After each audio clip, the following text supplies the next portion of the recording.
Wisdom, the final frontier to true knowledge. Welcome to Wisdom Trek, where our mission is to create a legacy of wisdom, to seek out discernment and insights, to boldly grow where few have chosen to grow before. Hello, my friend. I am Guthrie Chamberlain, your captain on our journey to increase wisdom and create a living legacy. Thank you for joining us today as we explore wisdom on our second millennium podcast. This is day 1018 of our trek, and it is time for our Philosophy Friday series. Each Friday, we will ponder some of the basic truths and mysteries of life and how they can impact us in creating our living legacy. As we continue on this trek called life, sometimes we have questions about life. So our Friday trek is a time where we can ask Gramps. Gramps will answer the questions that you would like to ask your dad or granddad, but for whatever reason, this is not possible. No matter how old we are, I know that all of us would like the opportunity to ask Dad or Gramps questions about life in many areas. Understanding ourselves better and how others may interpret life through their paradigm will allow us to interact with each other with more love and compassion. This can be achieved by utilizing a profound tool called the Enneagram. This tool that we refer to as the Enneagram is a circle of 9 interconnected points. Ennea refers to 9 and gram refers to a drawing. Check out today's or a prior week's Wisdom Journal for a representation of it. I have also included in today's Wisdom Journal a copy of The Enneagram at a Glance, which was compiled by Suzanne H. Eller. If you'd like a PDF copy, click on the link in today's Wisdom Journal located on our website at wisdom-trek.com. For additional insights, I recommend a book called The Road Back to You, written by Ian Morgan Cron and Suzanne Stabile. It is an excellent book about an Enneagram journey to self-discovery from a Christian perspective.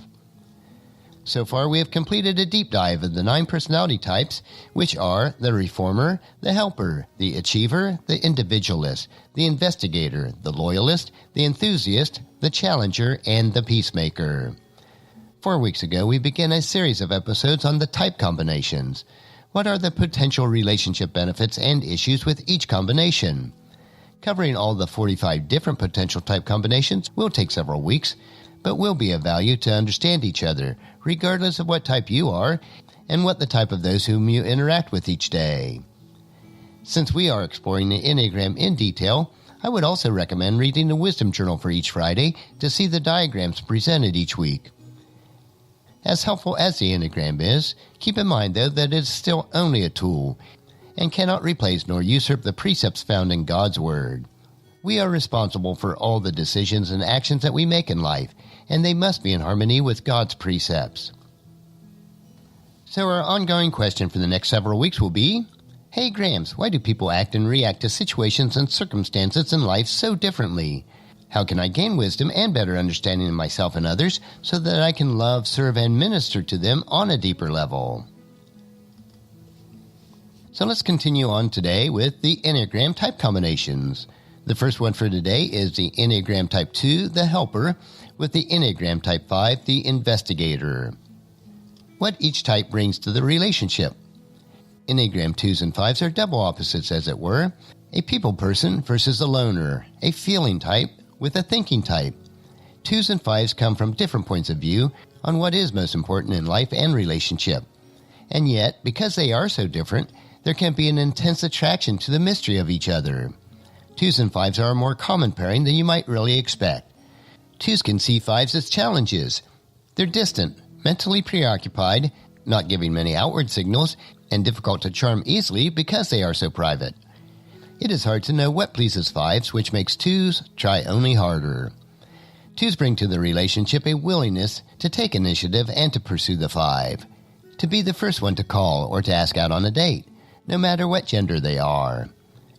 When healthy, 2s bring warmth, physical comfort, and ease, something 5s typically lack. A desire to improve a 5's living conditions, style of dress and eating habits, and many other marks of thoughtfulness as signs of affection and genuine interest. 5s are usually not aware of these, though they may not outwardly react to the expressions of affections of 2s. 5s are secretly pleased that anyone cares and is being attentive to them. For their part, 5s are usually very loyal. They find relationships complex and difficult, so they tend to value the one that begins to work, and they tend to put energy into it. 5s bring stability and quiet, dispassionate good judgment and objectivity, particularly in a crisis. When 5s focus, they are good listeners and give undivided attention. They are not as attached to outcomes, and so can often make decisions more wisely and be good advisors to more emotionally volatile 2s. 5s are often more calm than 2s, and this gives them both types a feeling of steadiness and of hope. In short, 5s stabilize 2s emotionally, while 2s warm up 5s' coolness. 2s enjoy seeing that their attention and affection have a positive, visible effect on the 5s. 5s secretly like being doted over and finally finding the nurturing that they have unconsciously been seeking but may have almost given up on. But what are some of the potential trouble spots or issues between Enneagram Type 2 and Enneagram Type 5? Many of the issues that this couple faces have to do with their boundaries and how respectful or not they are to each other. 2s tend to become frustrated with 5's lack of immediate response to them. Sometimes 5s are so taciturn and involved in their own mental world that there is no response at all, which hurts the 2's feelings and feels like a rejection to them.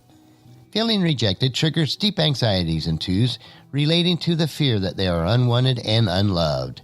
This may make them redouble their efforts to get some kind of response from the 5s. They may become more talkative, more curious, and questioning of the 5s, and more demanding physically, hoisting the 5s from their desk or barging into the library to drag them out to go dancing or to a movie because they need a break from their work. Much of the 2 activities become a form of intrusion that has at its root a need to reassure himself that the 5s are still connected with them. But the more intrusive 2s become, the more 5s internally withdraw and detach emotionally from what feels like a threat to their autonomy and competence. 5s start to lose their confidence in themselves and are actually harmed by being overly helped. Lower functioning 2s, however, feel that they have no value unless they are actively involved in every aspect of the other's life. But the more that they feel intruded on, the more unsafe 5s begin to feel, and they may start to fear the 2, because they seem irrational and out of control to the 5s. 5s can also become cynical about the value and the viability of their relationship, and cynical about the possibility of finding one that works for them. 5s tend to walk away from the entire question, losing interest in having an intimate relationship, often for years at a time. But the more distant 5s put between themselves and the 2s, the more this brings out the 2's obsession and the more aggressive they become in their pursuit of the 5. It is a prescription for disaster, or at least loneliness for both.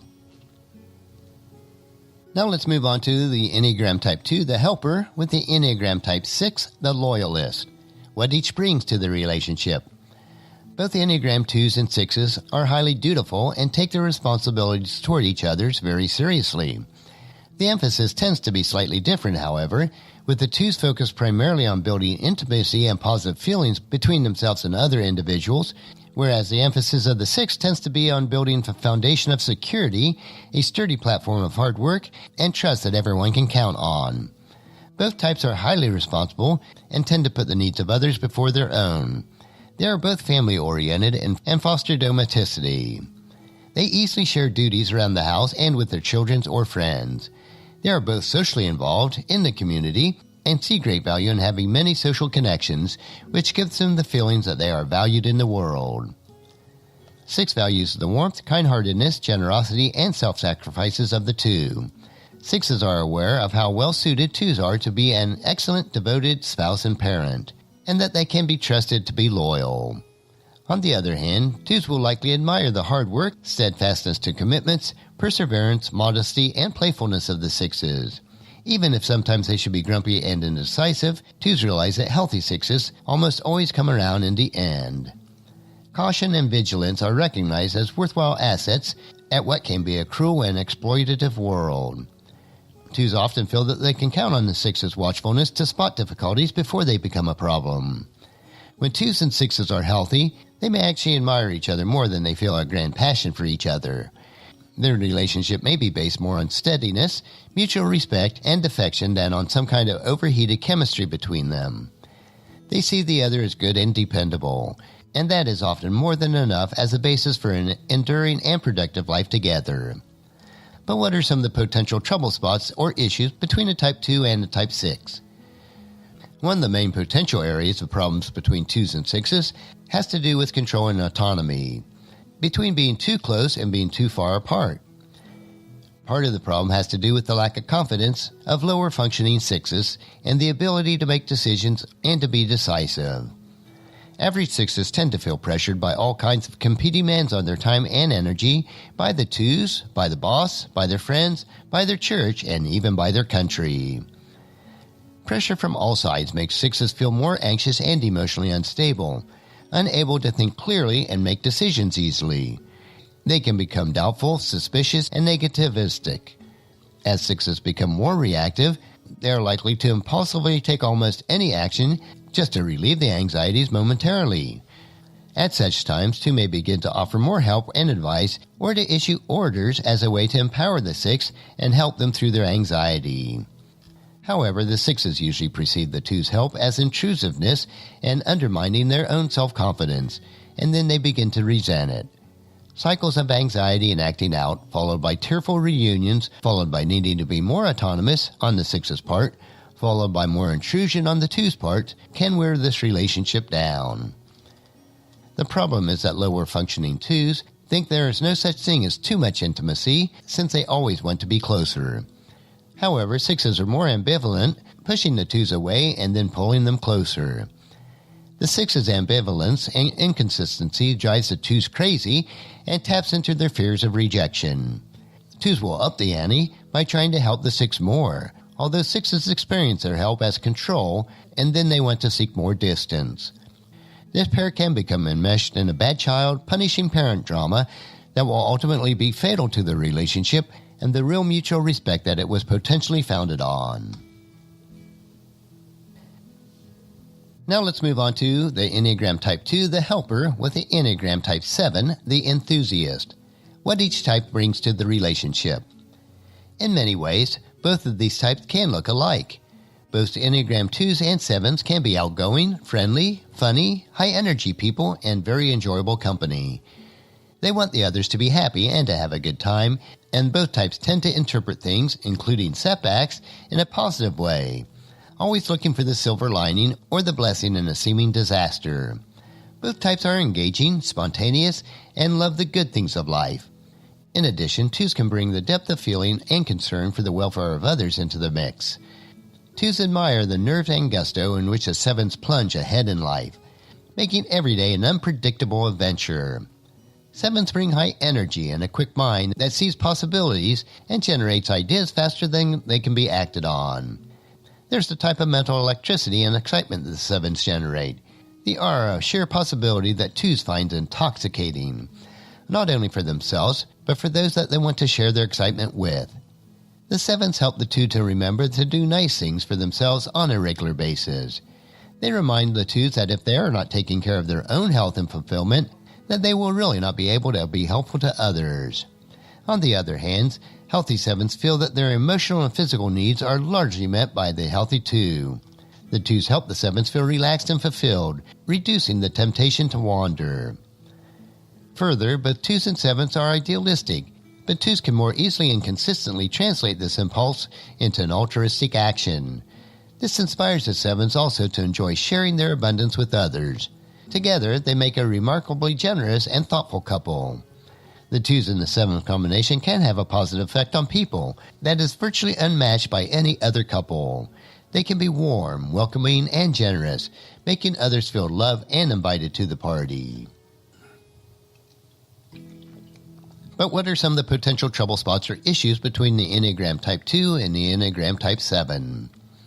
In times, 2 feel that they can never have enough intimacy, and they usually try to find ways to be closer to the 7s. They like to stay at home, go on quiet walks together, cook, and talk about settling down and having a family. 7s, on the other hand, find the idea of settling down and limiting their options to be nowhere nearly as attractive to them. 7s are capable of long-term commitments, but they tend not to be eager to get into them. As a result of these signals, the 2s may start to hover and become more intrusive, pulling the reins on the 7s, insisting that they have more quality time together. 7s can easily feel trapped by this maneuver, and they may begin to lose interest in the 2s, feeling that the relationship has gone stale, rather than realizing their own anxiety over the potential closing of options. 2s can increasingly want to get serious about their relationship, just as the 7s begin to feel bored or that the relationship has gotten heavy and unfulfilling. 2s can thus see the 7s as untrustworthy, a playboy or playgirl, who is selfishly leading them on with no intention of tying the knot. 7s can begin to see 2s as possessive and manipulative, playing on their guilt or insecurities to make sure that the 7s do not stray. Further, 7s need to be the center of attention as a way of staying energized and excited. Other people and their needs are not really the focus of their concern as much as they are an audience of potential playmates if others can keep up with them and their fast pace. While making the 7s the center of attention generally suits the 2s well for a while, 2s eventually begin to unconsciously feel used. They will either withhold their attention and affection or start to compensate in other ways, such as overeating or having a real or imagined health problems as a way of forcing the 7s to pay attention to their needs. A stalemate occurs and punctuated by conflicts, battles, and other loud scenes. And that covers the first 15 out of the 45 possible type combinations. We will continue each week to look at an additional 3. We will continue each week to look into 3 additional combinations as we work our way through all the numbers. Regardless of your personality type and the personality type of those whom you interact with, either in person or online, we must follow God's Word as we are told in John chapter 13, verses 34 and 35. So now I am giving you a new commandment. Love each other, just as I have loved you, you should love each other. Your love for one another will prove to the world that you are my disciples. And also in Hebrews chapter 10, verse 24, let us think of ways to motivate one another to acts of love. Let us think of ways to motivate one another to acts of love and good works. Join us again next Friday as we explore further the Enneagram on our Ask Gramps episode. We will continue to explore the type combinations and how best to maintain meaningful and productive relationships with each other. The information that we discover will allow us to unlock who we are as we travel on this trek of life and discover more about ourselves and others as we impact God's kingdom. I know that you'll find these insights interesting, practical, and profitable in living a rich and satisfying life. Our next trek will be Meditation Monday, where we will help you to reflect on those most important areas of life. So encourage your friends and family to join us and to come along with us on Monday for another day of Wisdom Trek, Creating a Legacy. If you'd like to listen to any of the past 1017 daily treks or read the associated journals, they are all available at wisdom-trek.com. I encourage you to subscribe to Wisdom Trek on your favorite podcast player so that each day will be downloaded to you automatically. And thank you so much for allowing me to be your guide, your mentor, but most importantly, I am your friend as I serve you through the Wisdom Trek podcast and journal. And as we take this trek of life together, let us always live abundantly, love unconditionally, listen intentionally, learn continuously, lend to others generously, lead with integrity, and then leave a living legacy each day. I am Guthrie Chamberlain, reminding you to keep moving forward, enjoy your journey, and then create a great day every day. See you on Monday.